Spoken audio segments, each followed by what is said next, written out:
Hello, everyone. Jak Syn here on behalf of Fiend.com and Future Daze, and today we're sitting with Primo the Alien. How you doing today, Primo? I'm great. I'm doing great tonight. Well, that's good to hear. That's good to hear. Yeah, I know. Like right now, it's like it's just getting dark over here. And I'm sure where you're at, it's you're already in the thick of the night right now. There's a milkshake for me downstairs that I'm really excited about. That I'm Oh, gonna drink wow. when this is over. Yeah. I don't know if I'll be able to answer the questions because I may be just dreaming about that milkshake. Well, let's hope we're able to draw your attention just a little bit tonight before you get dive into that beautiful milkshake. So today we're going to ask you a couple of questions and see where it goes from here. Are you ready to do this? Let's do it. Let's go. What are three of your most memorable moments from your musical career? Well, one big thing was that I was on American Idol, which some people don't know. That was a huge moment, obviously.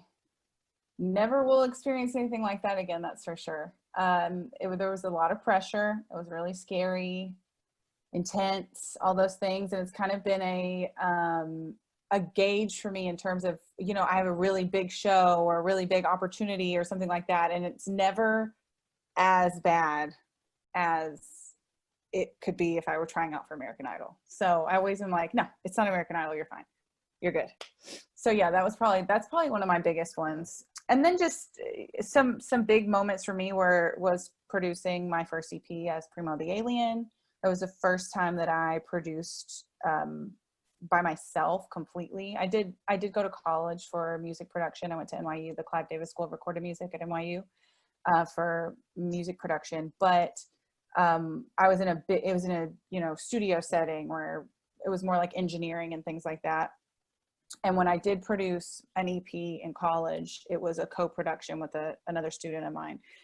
So I just never did it by myself. So that was a huge moment when I finally took the plunge. I mean, every day there's like a new moment. Doing the live stream with the Midnight was huge. I've never been in front of, my live stream didn't exactly go according to plan, but that was also another one of those moments where it didn't go according to plan and I had to improvise and make the most of it. And it's another one of those things that I'm sure I'll go back to in the future and think, okay, you did this thing and that was hard and you can do it again and you're okay, everything's fine.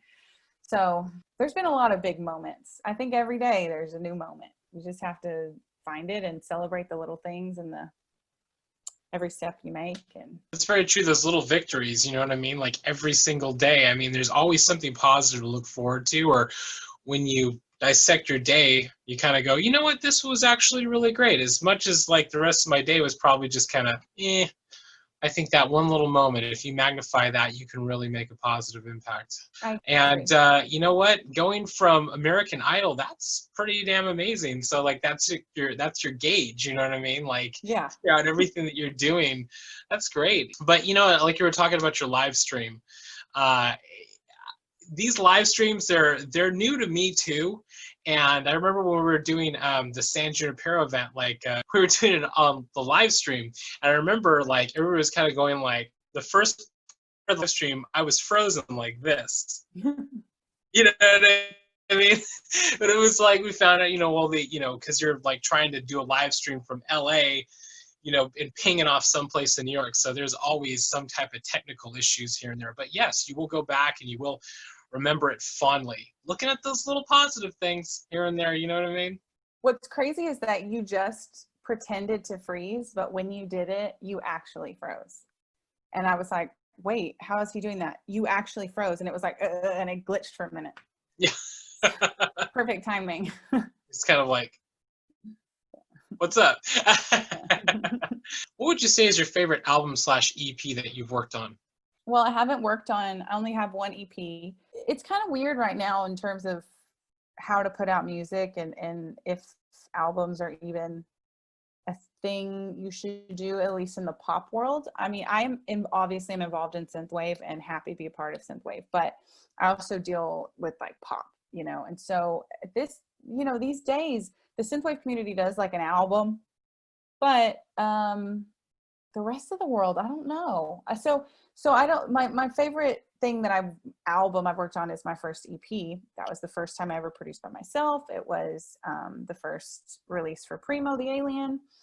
Very exciting for me. But thinking about the future, I'm not really sure how I will continue to release. I've been doing singles lately, and in ways it's nice. I know people like to sit down with the album, but in ways it's nice to give each song its moment and attention that it deserves, because sometimes they can get lost in the sauce. And I know with my first EP, I would just drop the whole thing. I didn't have any press for it, nothing. I just put it out into the world. And there are so many songs on there that even people now are discovering. Someone messaged me today and was like, I just heard this song 1987. Oh my God, it's so good. And that was the first thing that ever came out. That's, you know, so I wish in a way that some of those songs were singles and that they had their time to shine and their little bit of attention. Yeah, you know, it's kind of weird how that is these days. It's like, you know, people, they'll put out an entire album, and then sometimes, like you were saying, it'll get lost in the sauce. There'll be all these little gems. Because I think a lot of people nowadays, like, you know, we're so go, go, go in the world that, like, people kind of skip. If they don't like what they're hearing in the first couple of seconds, they don't really, like follow the whole album, its whole concept, its whole journey. So like when you put out the singles, and you can really put that attention on it, you can kind of go, wow, this is at its forefront, you guys need to hear this, and just kind of keep releasing like that, boom, boom, boom. Yeah, it's also great because you don't have to adhere to a certain sound. You don't have to be as cohesive. You don't have to have this concept.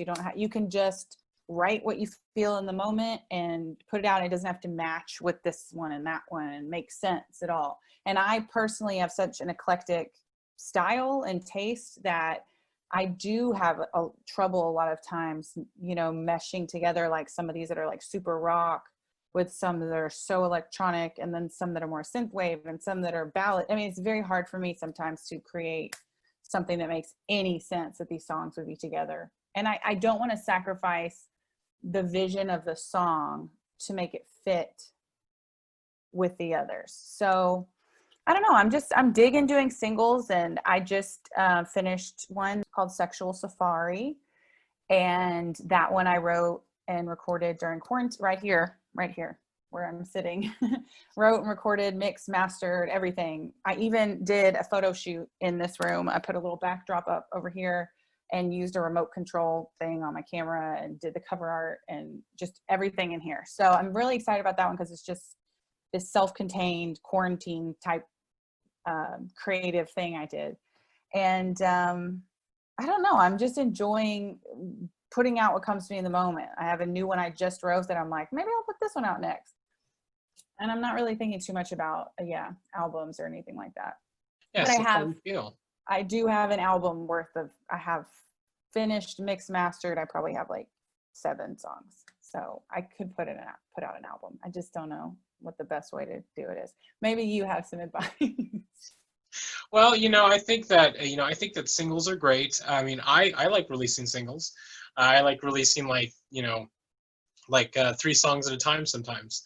So I just, with a full album, as you were saying earlier, get lost in the sauce. You can get a lot of things lost. I mean, there are a lot of people out there that do like to listen to albums in their entirety, but then there are a lot more people that just kind of like to hear that like right away. But I think that you're right. It's all how you feel in the moment. It's all how you feel in the moment. So you kind of go like, yeah, instead of like trying to bend this song to match this and like make this flow like that, just put it out. Just put it out. Put it how you feel. If you like 3 songs and they have nothing to do with each other, then just kind of be like, hey, this is me in 3 different points. Here you go. Yeah. Enjoy it. It's a sandwich. You know what I mean? So I like to think of it like a sandwich. But like I was listening to your song, Watch Me, your newest release you put out back in April. Great. Love it. You have a lot of great releases. My DeLorean, like a lot of things that really touch on that really like flowy, like funky poppy sound that I really enjoy about the stuff that you put out. So congratulations on that newest release. And I look forward to listening to your newest one that you have coming out. So everybody out there, be sure to check it out. I'm going to preface and say it's weird. I mean, it's a weird song.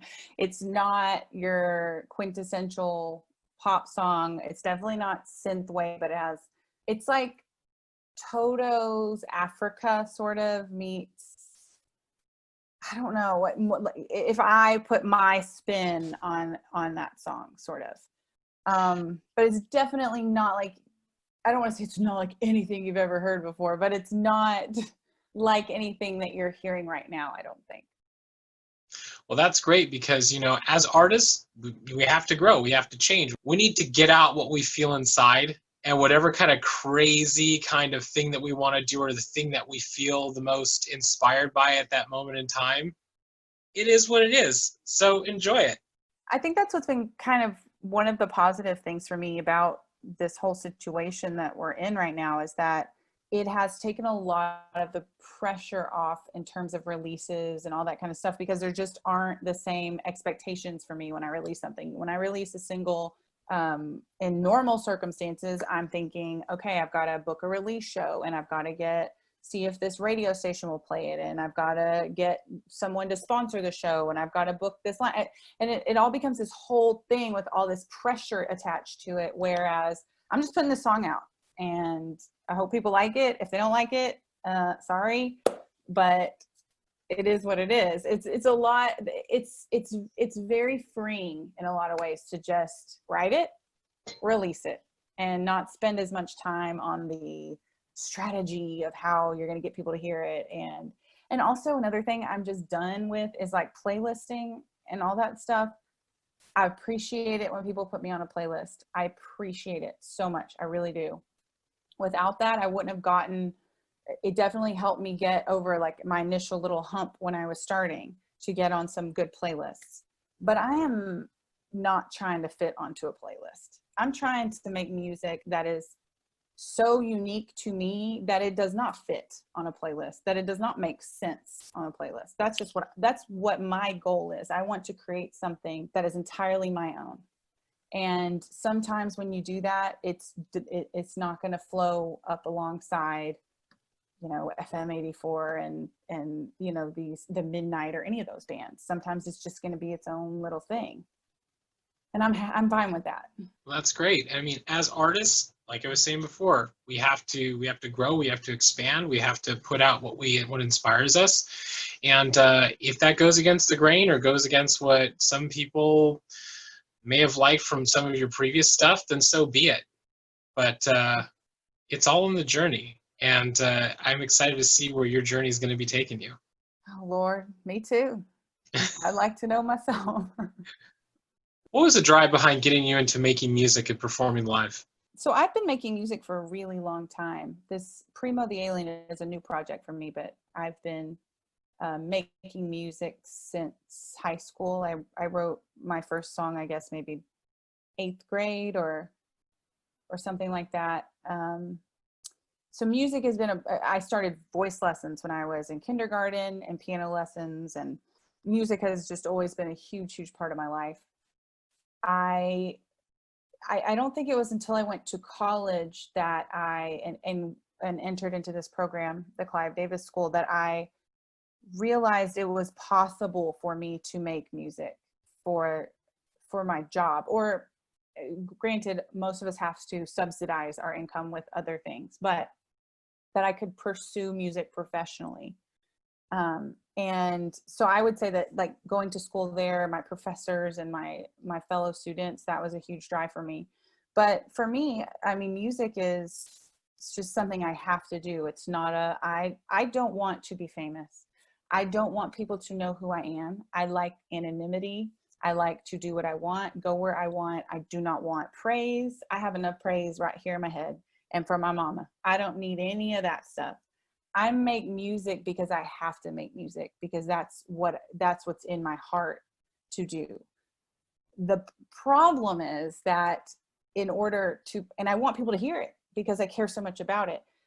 The problem is that in order for people to hear it, you have to, it's like this hand in hand thing with like fame and attention and all that kind of stuff and posting on social media. And that's the thing that is hard for me, is that that internal struggle of like not wanting to be famous, but wanting people to hear the music.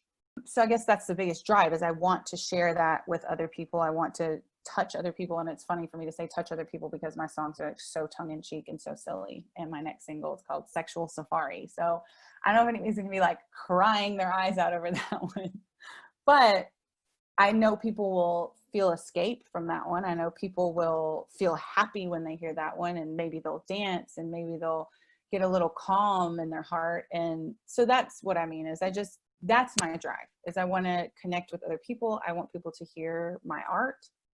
And I'll always want that, I guess.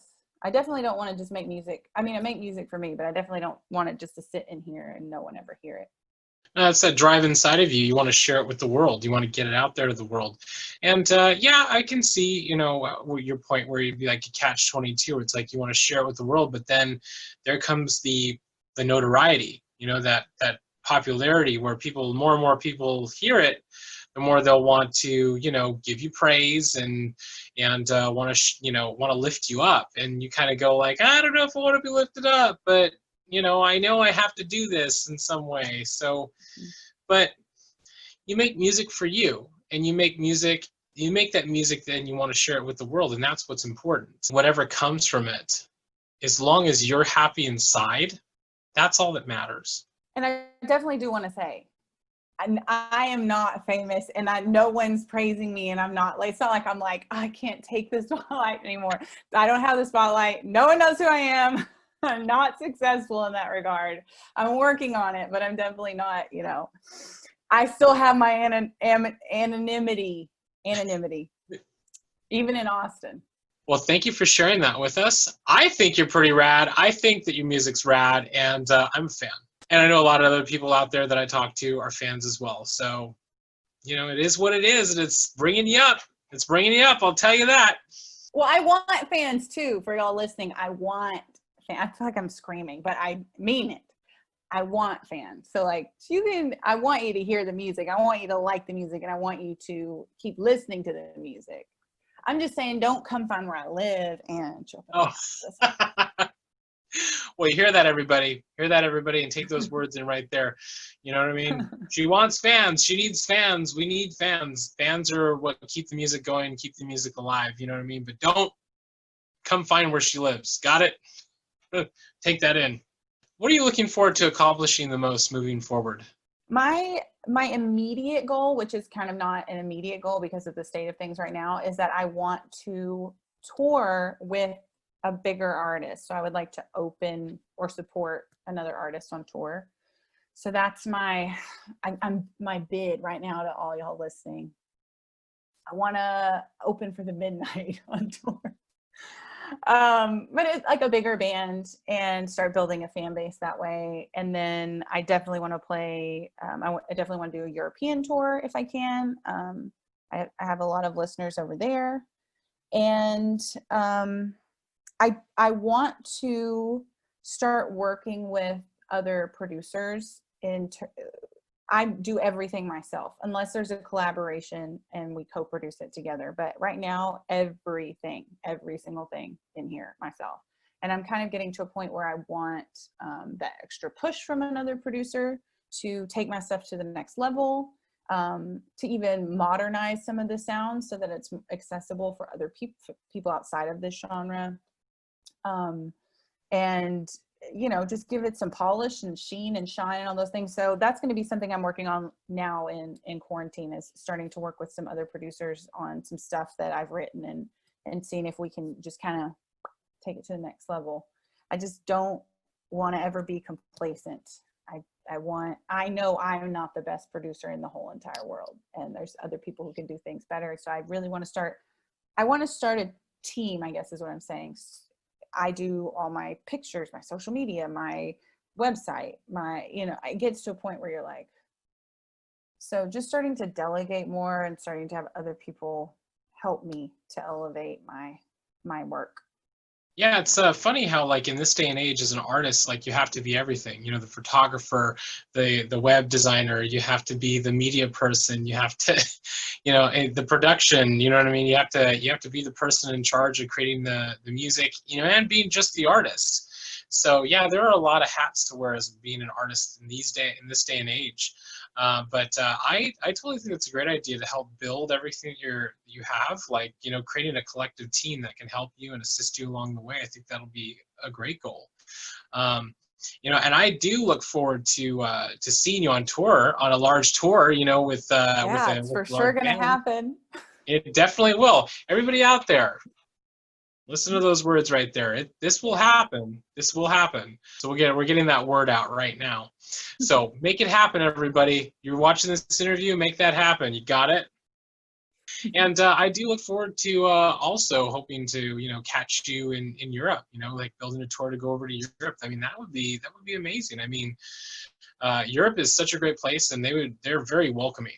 You know, with you know, especially for all their live shows and everything. Have you ever been overseas, like traveled overseas? I have, yes. I've been to Italy and Prague, London, Paris, um, Antwerp. I mean, I've been to several places, and I've been to like Thailand and Tokyo.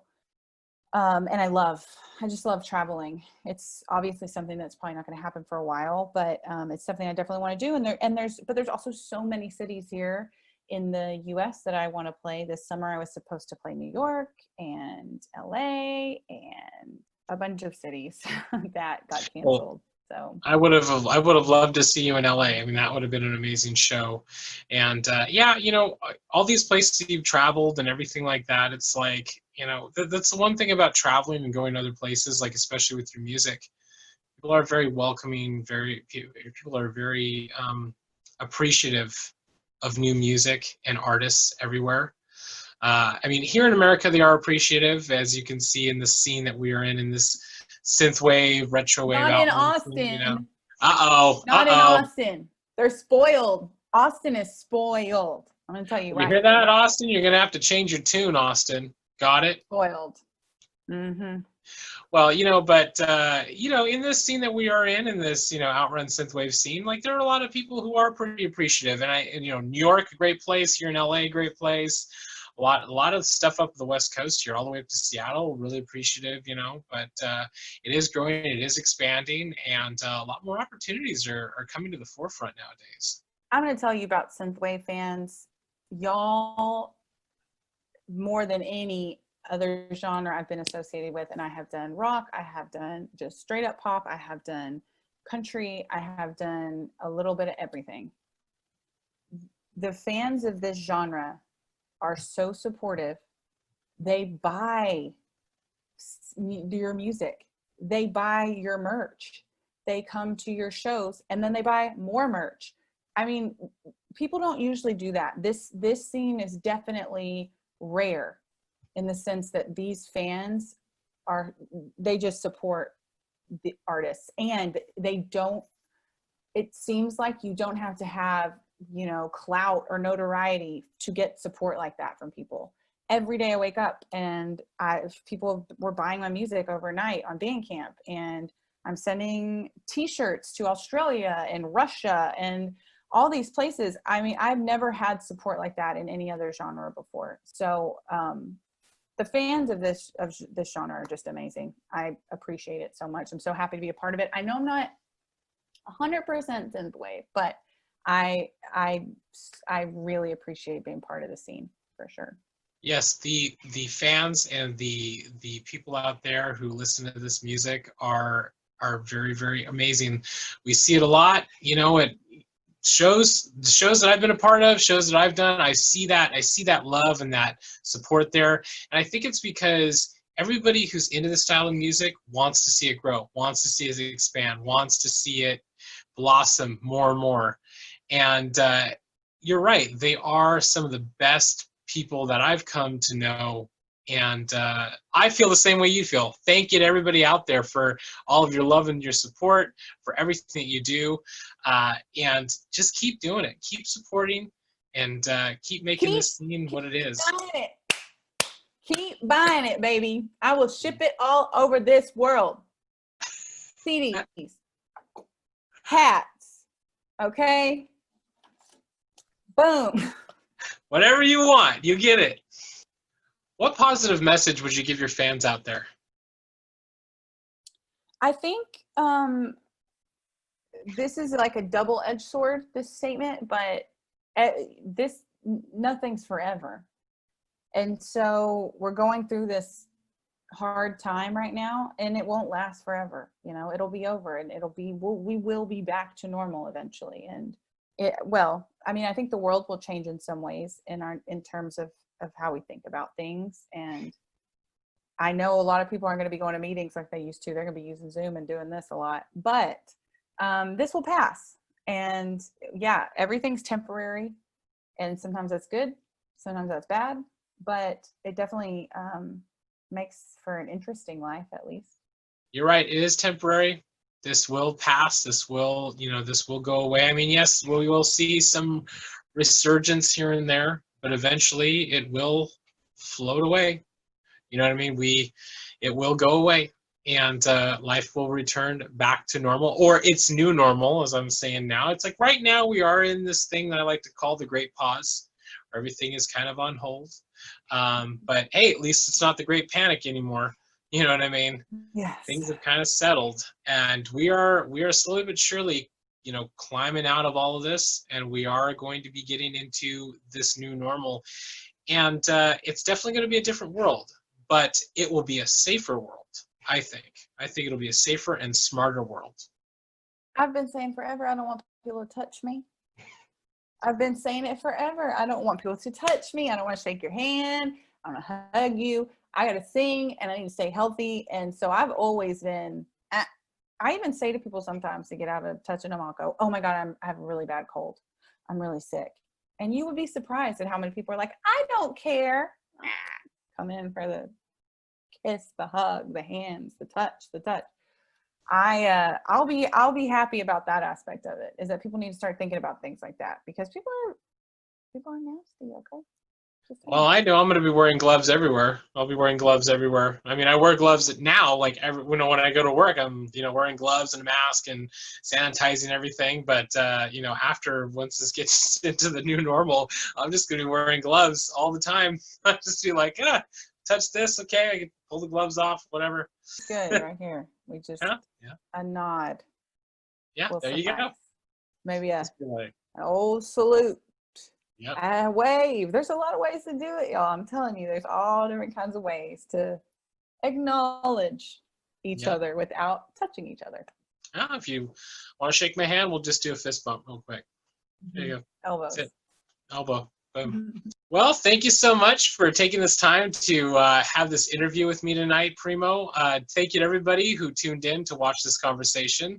I really appreciate it. If you like this video, be sure to like and subscribe to our YouTube channel, as many more awesome artist interviews are on the way. To Primo out there, thank you so much. We look forward to your newest release coming out. To everybody out there, we love you. Thank you so much.